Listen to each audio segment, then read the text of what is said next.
Are you tired of endless hours grinding in the Halloween update and seeing terrible results in your candy? Or perhaps you find yourself with no good pets from the update and feel that your inventory will never improve? Well, don't worry, because that's soon about to change.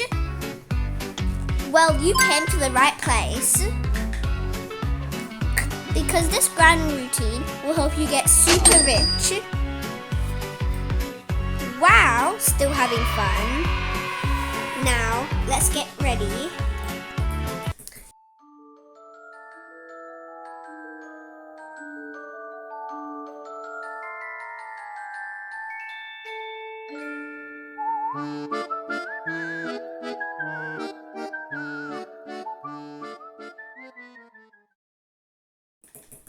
So my first tip is to get the right Halloween pets. For example, the ghostly cat. Now I haven't got a ghostly cat yet. This is the brand new pet, and I recommend trying to get this as soon as you can rather than DJ Snooze, even if it is a lot of money. This pet is very wanted and people will overpay for it. So yeah, and this isn't the only example. I also recommend trying to get the kitty bat because this is also very wanted.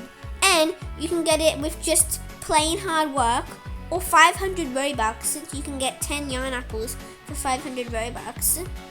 It does take some time though, but as you see it, and I mean this is such a wanted pet. It doesn't have much value anymore, but I'm sure people will still overpay. I also recommend trying to buying the cryptid or trading for it. But just beware, when you trade for it, don't give a massive overpay. Give a fair offer probably. But if you do have enough Robux to get the cryptid, I recommend getting it because this is so insanely rare. And it might be the rarest pet one day. I mean, at least that's what I think. And the pets that you should never get from the Halloween update are the Phantom Dragon, the Black Dog, the Patchy Bear, and of course, never the spiders. If you have any of these, I recommend giving them away to someone for free. They're that hard to trade, and you will never get any good offers. So yeah, don't ever try to trade for these, and try not to get them either. If you do end up with these in your inventory, give them away for free, or give them away for a small underpay. Or if you can, accept any fair offer you can, because these pets will not get good offers. So with that being said, this moves on to our grinding routine. Now that you know what you should make Neon and Mega, and what you shouldn't make Neon and Mega, try to get those pets, and any of them. The cryptid. I recommend getting making a Neon cryptid, ghostly cat, Flamingo, or pretty much anything except for the hard to trade pets. And you may be thinking, but Sprinkle, I don't have enough candy or Robux to get any of these. How will I get enough to make Neon or Mega? Well, don't worry. What I'm about to tell you now is what you should do and don't with your candy. And you may not trust me because I only have 400 candy. But that is only because I just made this mega eye right here. All only from candy. And besides, candy can be super easy to get.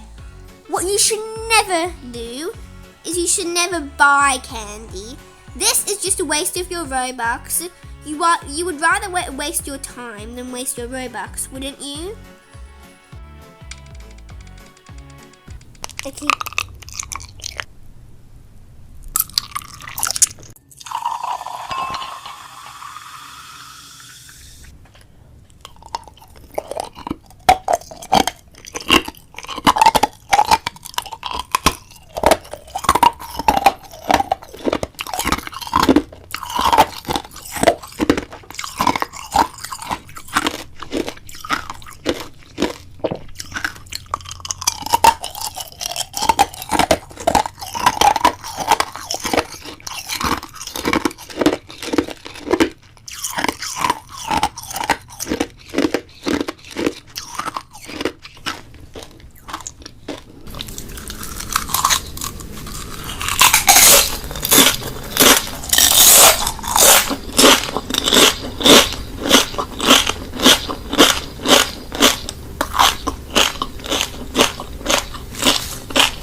game for the first time, and to be honest, I don't really like it. It's like really hard, and you don't even collect that much candy, unlike the other ones. So that comes to the next step of my grinding routine, what mini games you should do. Now, I recommend to not do that one because it's really hard and you barely get any candy. I recommend doing these over here, and I recommend doing the ones that you find most easy. Like if you're the best at the Hauntlet, the costume party, or sleep or treat, like whichever one you're really good at, I recommend doing. I'm really good at the costume party, so I really like to do that one. It's my favorite out of all of them. And yeah, and I'll just give you some tips. And I'll just give you some tips for that Where's Bear minigame. Try to collect as much candy on the ground as you can. If you're a survivor, run away from the bear as much as you can. Try to stay out of its sight. Don't go around other people because they could be at the bear. Stay by yourself. But yeah, that is all I have to say about the new Where's Bear minigame. And is it just me, or does that minigame like really scary? Is Adopt Me even a kid's game anymore? So my next tips to get more candy is to jump on these lily pads as much as you can. Each time you jump on one of them, you'll get 10 candy corn. You might think that's not a lot, but don't worry, it all adds up in the end. My next tip is to go all the way to the sack of the Headless Horseman on week 1. Because you could get yarn apples for a kitty bat, which is a legendary, or you could get more candy to buy different pets. So yeah, I recommend coming here as much as you can to get as much candy as you can. See, I just got 200 candy from doing nothing, and now I have 1,000. So yes, that's what I recommend doing. So yes, I recommend going there as much as you can.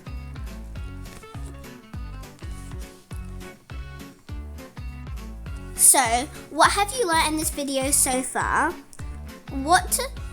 Well, you've learnt what pets to make Mega and Neon and to trade, and what not to trade and not to make Mega or Neon. You've learnt how to get candy in order to buy pets, and you've also learned that hard work always pays off instead of wasting your valuables on other stuff. The Halloween updates are always the most important.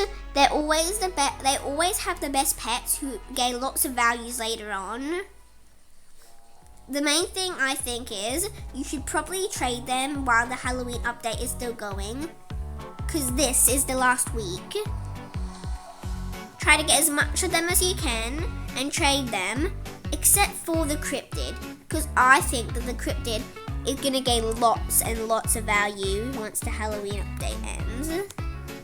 And it probably will. So this is going to be the end of this weekend's video, but I really hope that now you will have the perfect Halloween grinding routine. And I would appreciate it if you dropped a like or maybe a comment. But yeah, thank you so much for watching. I really appreciate it. Alright, that's the end of today's video. Bye!